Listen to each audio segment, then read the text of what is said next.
We do want to get to Jess. How are they feeling? Because Cunningham had a slight lead in the polls before this.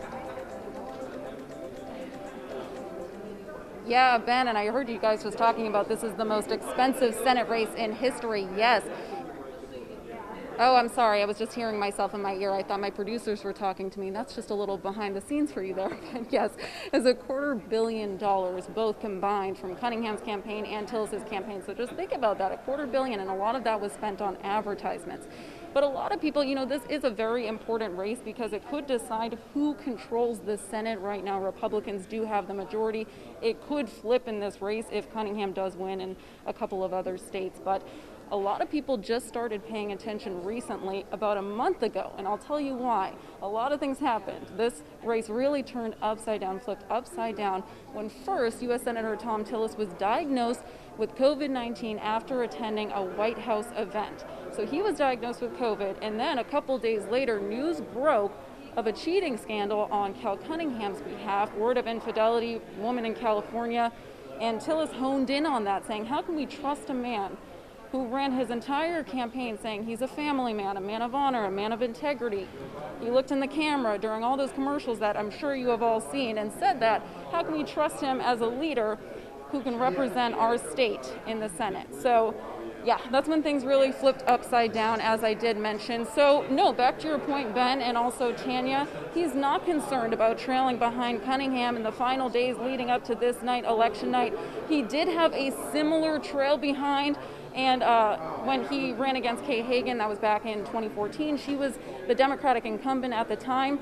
And then here we are. He has been our U.S. Senator for 6 years. He did make it a victory that night, even though he was trailing behind in the polls. So he believes the same thing might happen tonight. He really does believe it. He said that Republicans and Democrats have different intensities, and he believes his Republican supporters showed up in full force today. But of course, we'll have to look at the numbers. The numbers will tell all. Back to you.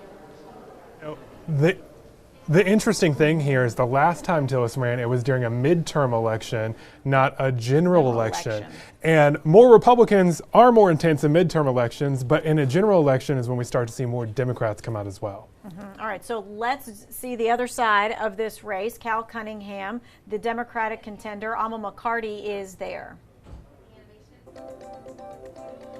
Hey guys, hey Ben, Tanya, hope you are doing well. I'm going to take my IFB out of my ear because I'm hearing myself as well, but let's just talk about what's going on here. I am at the same place where Kevin Kennedy, our reporter, is to cover Governor Roy Cooper at the Democratic Party election night headquarters here, and it's much different, like he said, than from previous events that we have covered since we were both out at a Democratic Party event in March. There were many supporters at that point, just around in a restaurant.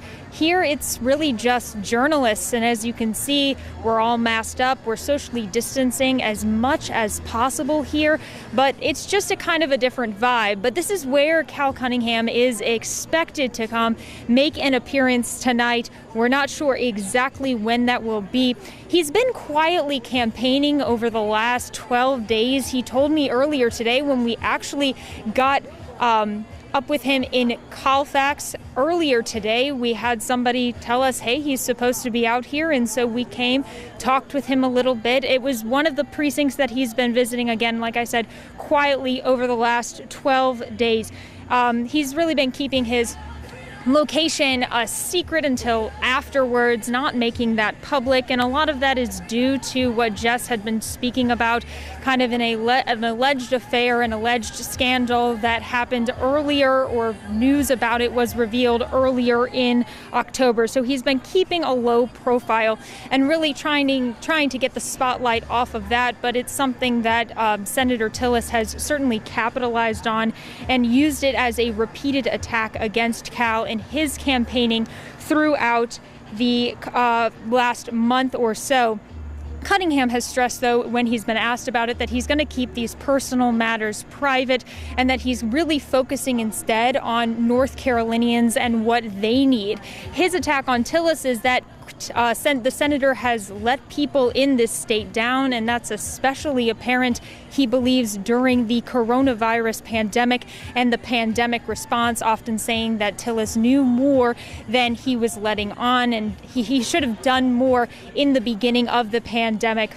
Of course, his platform is much like other Democrats in our state. A lot of the focus on health care, again, the pandemic related to that, but also education, getting folks back to work, improving climate change efforts, criminal justice reform, pretty much what you would see on a Democratic platform just throughout our state and really throughout the country. Now, as Jess was talking about, as Ben and Tanya were talking about, this is a big deal in terms of an election. North Carolina is a swing state, and a win for Cal Cunningham could flip the Senate, which would be a pretty significant deal. Jess, you had mentioned so much money was being spent on campaigning for this race. So at this point, though, we're just going to wait, see what happens. For now, live in Raleigh, Alma McCarty, WFMY News 2. So speaking of wait and see, the big time we are all waiting for is 8:15 here in North Carolina. Right, so there were 4 precincts across the state that had some issues this morning, and so they had got a late start, so they are closing later, which means that the votes are not going to start to be tabulated until 8:15.